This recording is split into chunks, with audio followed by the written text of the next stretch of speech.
We're now joined by Wilson Alexander of The Advocate. First off, put out the stats. We'll put them aside. We'll talk about it in a minute.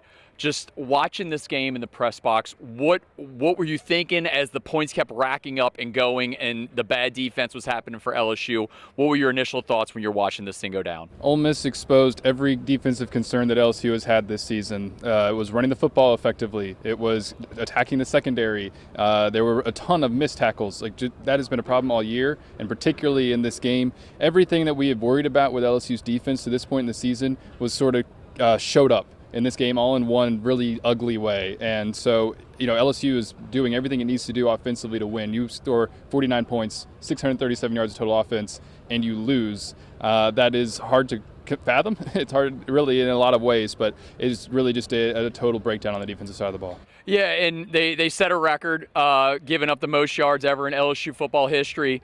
You've been around for some of these other games where they've had these distinctions. Was it almost like watching up top? You're seeing the press box. You can see the whole thing. Was it almost like watching a high school defense? It was just they couldn't stop anything on the night. In a way, yeah. It was wild because in the third quarter, LSU allows 3 points. It comes out, it's not great, it's not pretty, but they start doing a few things, and Ryan Yates comes up with a big fourth down stop, knocking down the ball to give LSU the ball back in the fourth quarter. And maybe finally that's a defensive play that can get made.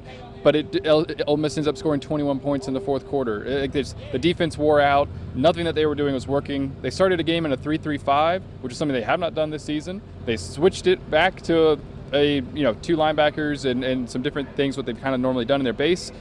Did some different personnel things in the cornerbacks and at linebacker, and none of it really worked. Ole Miss exposed everything on that side of the ball, and it was really just a historically bad night for LSU's defense. I hate to say just taking something and throwing it on the wall, like taking a wet piece of paper and throwing it on the wall. Is that what they're trying to do with LaTerrence Welsh? Because after the game, he's like, the reason we did bad on defense is because these guys have never been out there before. This is a top 25 team on the road. Is this a bad time to start trying to tinker with the defense? Well, it was a little bit unusual, right? LaTerrence Welch entered on Ole Miss's first drive because Zy Alexander, something happened to him. He went into the injury tent. Zy ends up coming back out, playing pretty well upon coming back out. Had a few pass breakups and did some good things, but then he wasn't able to finish the game, and LSU had to go back to LaTerrence Welch and Aston Stamps, even a freshman, getting his first significant action of his career on the road. Denver Harris strangely did not play in the first quarter and then came out, so LSU was at least able to get one of its starters back in the secondary. But in that first half in particular, when Ole Miss was having so much success early on, there was a lot of young corners out there, and LSU, we know that this secondary was a concern coming into the year, and that was exposed again tonight in a really big way, more so than perhaps it's been through the first 4 games.